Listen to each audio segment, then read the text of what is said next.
Chapter 5, in which Cimorene receives a formal call from her companions in dire captivity.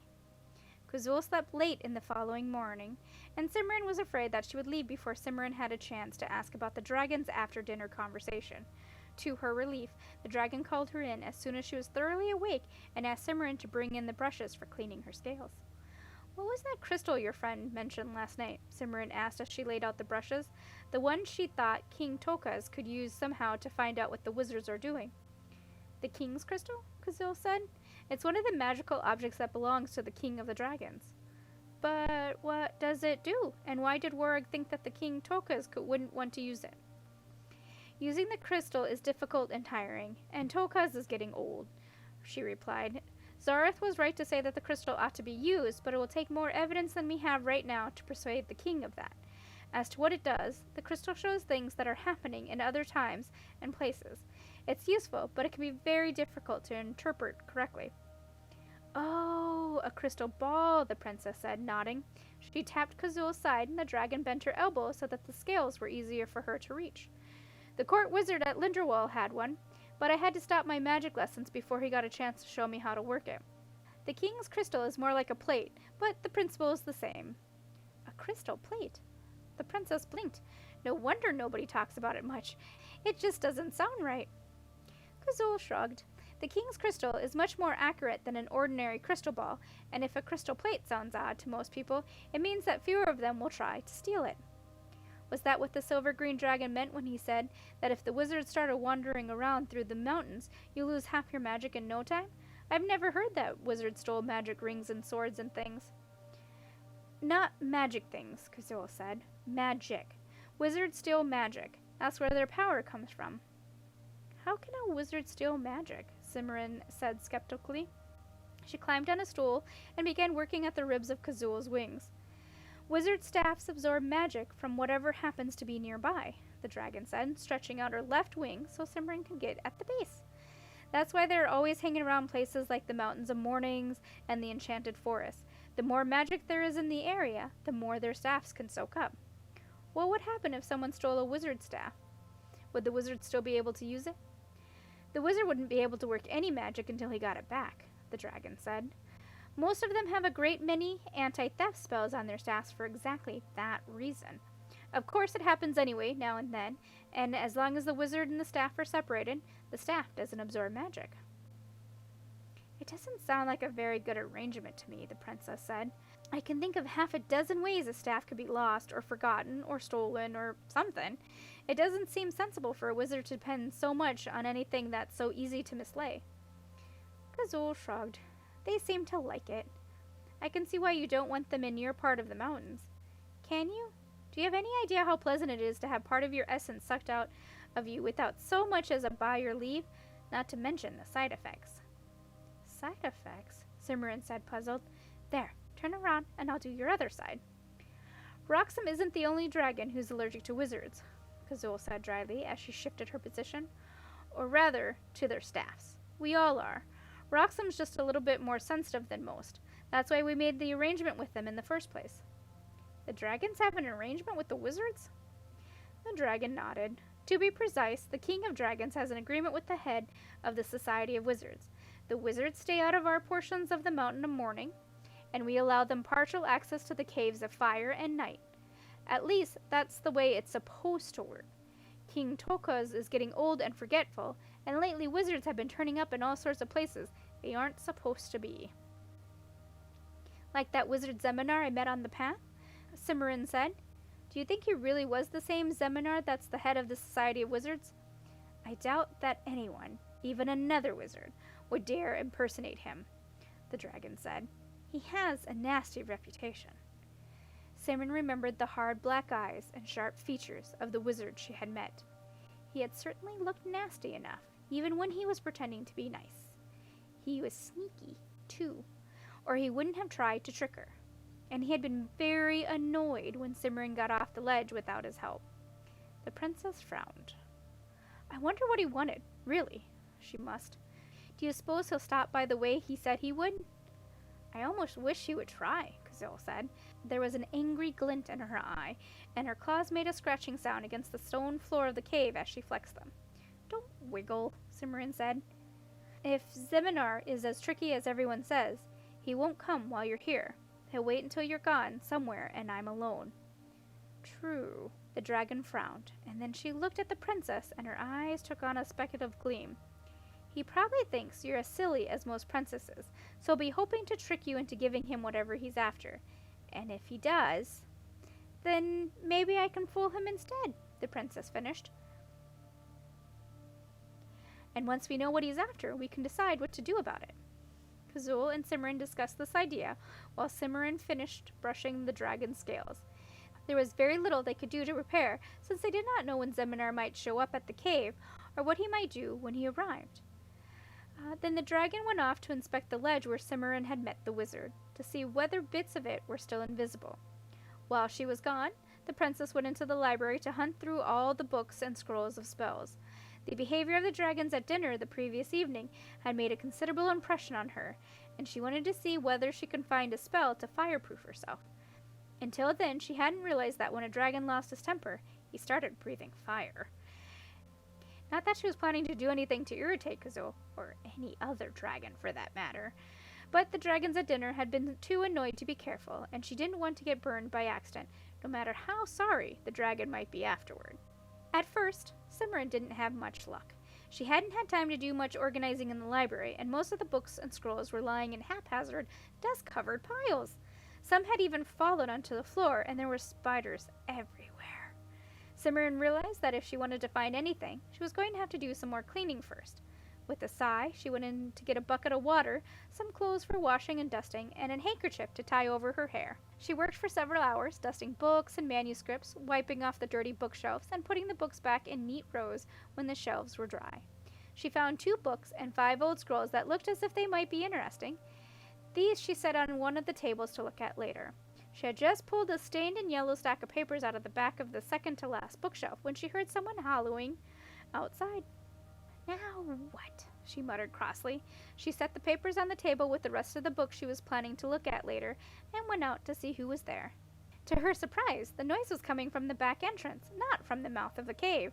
She hurried into the passage, rounded the corner, and found herself facing 3 beautiful, elegantly dressed princesses. They were all blonde and blue-eyed and slender and several inches shorter than Cimorene. The first one wore a gold crown set with diamonds, and her hair was the color of sun-ripened wheat. The second wore a silver crown set with sapphires, and her hair was the color of crystallized honey. The last wore a pearl-covered circlet, and her hair was the color of ripe apricots. They looked rather taken aback by the sight of Cimorene in her dust-covered dress and kerchief. "Oh, bother," Cimorene said under her breath. Then she smiled her best smile and said, "Welcome to the caves of Dragon Gazelle. How may I help you?" "We have made the perilous journey through the tunnels to see the Princess Cimorene, newly come to these caverns, to comfort her, and together bemoan our sad and sorry fates," the first princess said haughtily. "Tell her we are here." "I'm Cimorene," Cimorene said. "I don't need comforting, and I'm not particularly sad or sorry to be here, but if you'd like to come in and have some tea, you're welcome to." The first 2 princesses looked as if they liked to be startled and appalled by this announcement, but were much too well bred to show what they were feeling. The princess with the pearl circlet looked surprised and rather intrigued, and she glanced hopefully at her companions. They ignored her, but after a moment, the first princess said grandly, "Very well, we will join you then," and swept past Cimorene into the cave. The other princesses followed, and the one with the pearls giving Cimorene a shy smile as she passed her, wondering what she had gotten herself into, brought up the rear. The other princess followed, and the one with the pearls gave Cimorene a shy smile as she passed her. Cimorene, wondering what she had gotten herself into, brought up the rear. The princesses stopped when they reached the main cave, and the ones in the gold and silver crowns looked a bit disgruntled. The one in the pearls stared in unabashed amazement. "My goodness," she said, "you certainly do have a lot of space." "Eleonora," the gold-crowned princess said sharply, and the princess with the pearls flushed and subsided, looking unhappy. This way," Cimorene said hastily, and led the 3 princesses into the kitchen. "Do sit down," she said, waving at the bench beside the kitchen table. The gold-crowned princess looked at the bench with distaste, but after a moment she sat down. The other 2 followed her example. There was a brief silence, where Cimorene filled the copper tea kettle and hung it over the fire, and then the gold-crowned said, I am remiss in my duties, for I have not yet told you who we are. I am Princess Caradwell of the kingdom of Raxwell, now captive of the dread dragon Gomil.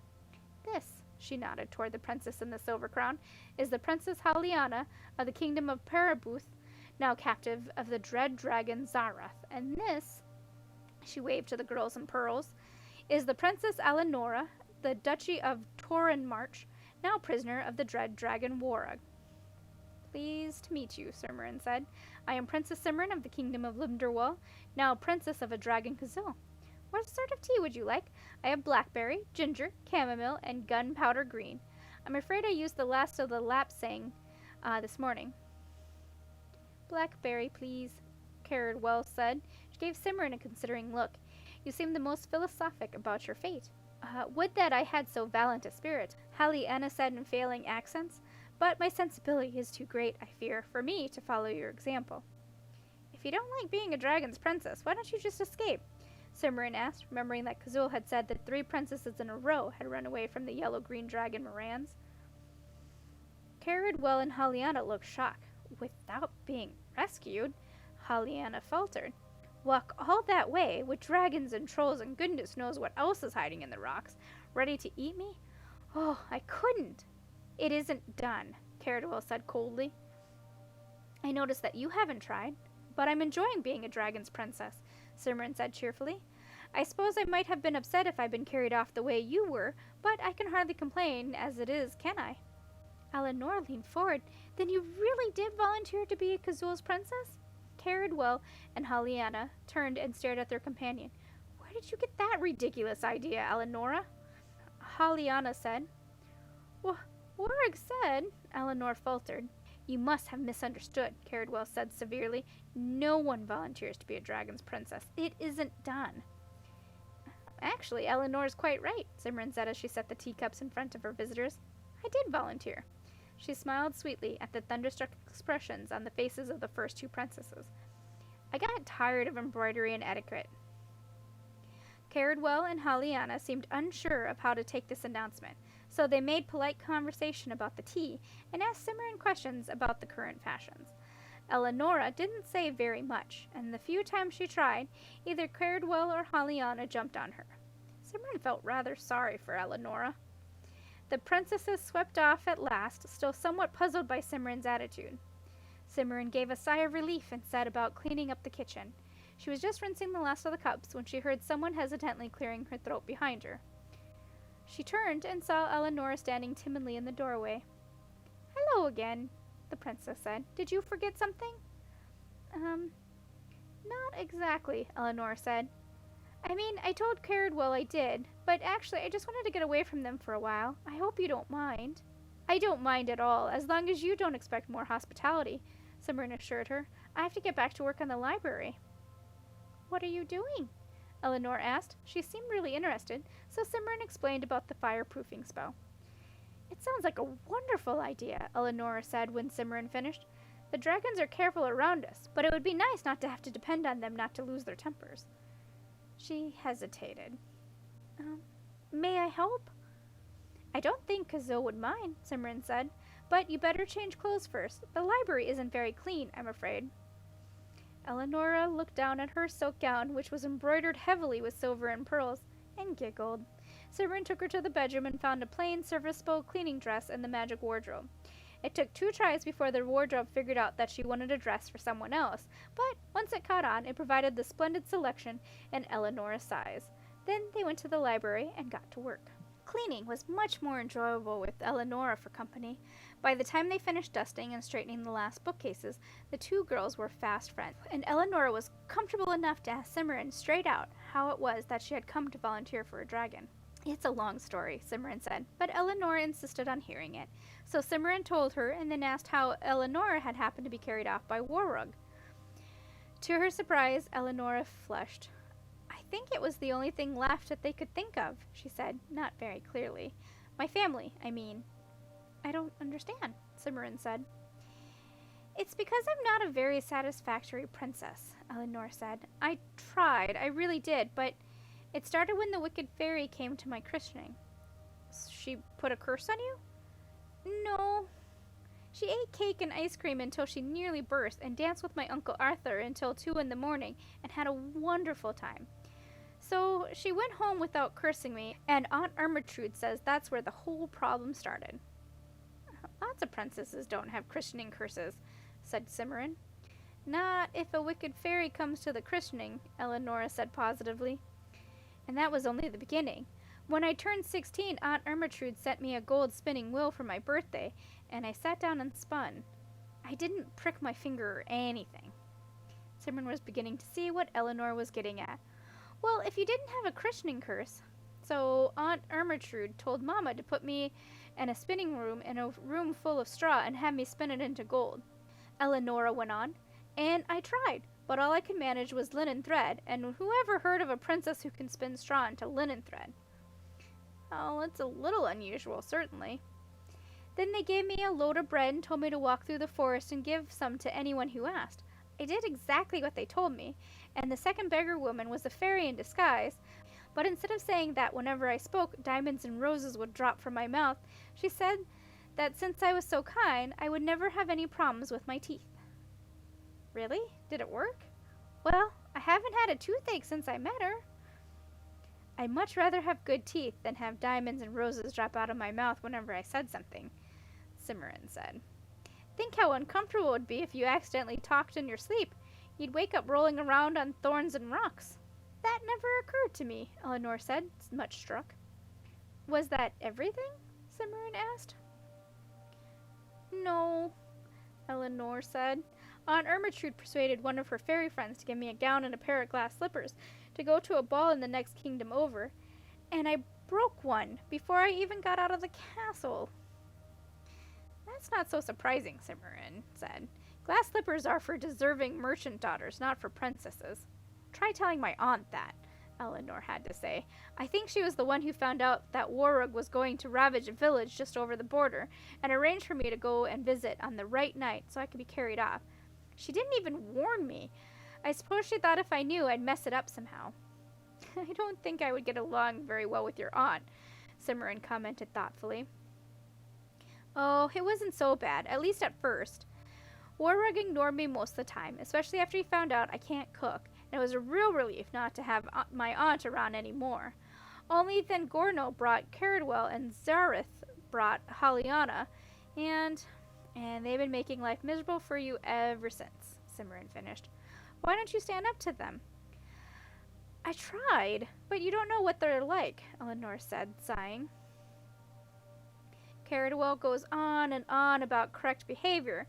Haliana dissolves in tears as soon as it looks like she's losing an argument, and they both had dozens of knights and princesses try to rescue them. I've only had 2. How do you do it? Cimorene asked. I've had 9 already, and they're a dreadful nuisance. Eleanor stared at Cimorene and then began to giggle. What's so funny? Cimorene demanded.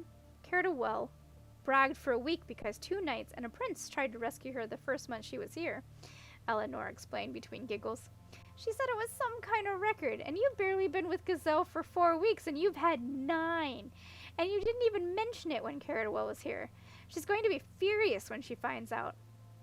If she wants them, she can have them, Cimorene said. Her expression grew thoughtful. Maybe they'd be easier to get rid of if I sent them along to another princess, instead of just trying to get them to go home. Oh, said Eleonora, and went off into gales of laughter again. Cimorene gave her a questioning look. It's the idea of Caradwell being being rescued by a second-hand knight, Eleanor gasped. Oh dear. Cimorene's eyes began to dance. I could take a look at them first to make sure they're worthy of her before I sent them on, she suggested. This was too much for either of them, and they both collapsed in laughter. You wouldn't really, would you?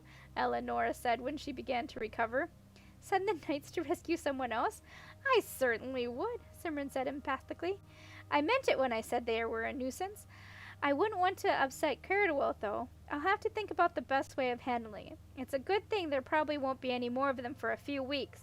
I should have plenty of time to figure something out. How do you know that? Eleonora asked. Cimorene explained about the sign in Therendel and her sprained ankle. Eleonora was impressed and promised to help if she could. I'll tell Heliana that you've twisted your ankle. I know she'll tell the next knight who comes to rescue, and then it won't matter if your Prince Thorndale doesn't really tell anybody." This settled, the two girls sat down and began looking through the books and scrolls Cimorene had piled on the table. Eleonora, having been brought up as a proper princess despite the tiny size of her country, did not read Latin, so Cimorene had to examine those scrolls herself. There was a sizable stack of books left, however, and Eleonora waded into them with a will. It was Cimorene, however, who finally found the spell they were searching for. "I think this is it," she said, looking up from an ancient crumpled scroll. "Being a spell for the resisting of heat and flames of all kinds, in particular those which are the product of magical beasts," she read. "Yes, there's a list and it includes dragons." "I would think dragons would be at the top," Eleanor said. "Is it difficult?" "It doesn't look hard," Princess, studying the page. "Some of the ingredients are pretty rare, but it says you only need them for the initial casting. After that, you can reactivate the spell just by throwing a pinch of dried feverfew in the air and reciting a couplet." That's not bad," Eleonora said. She came around the table and peered over Cimorene's shoulder at the faded ink. "Is it Latin?" "No, just an ornate style of writing," Cimorene assured her. "It's not hard to read once you get the hang of it. See, there's the couplet.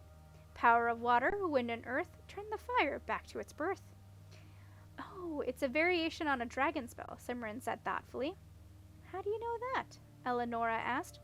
"The court wizard at home mentioned it when he was teaching me magic," Cimorene replied, studying the directions. "Then maybe you really will work on dragon fire. Can we get all the ingredients in the initial casting?" "I think so, but it'll take a while. I don't have any wolfsbane, and I'm not at all sure about unicorn water. Come on, let's check and see what we need to get." They took the scroll into the kitchen and began hunting through the shelves and supplies. They found more of the ingredients than Cimorene had expected, and she began to wonder whether one of Kazul's previous princesses might have studied magic. They did not, however, find any wolfsbane or unicorn water, nor were they able to locate any white eagle feathers. Eleanor discovered a very cobwebby jar labeled powdered hen's teeth, but it was quite empty. Cimorene made a list of the ingredients they still needed, while Eleanor changed back into her pearl embroidered dress.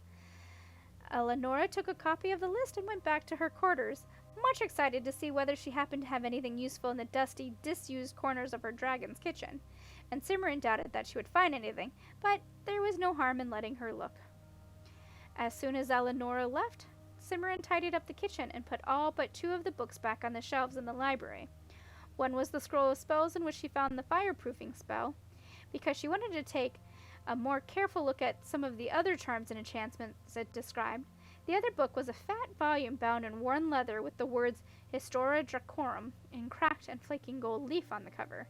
Cimorene had decided it was time she really got to work on her Latin.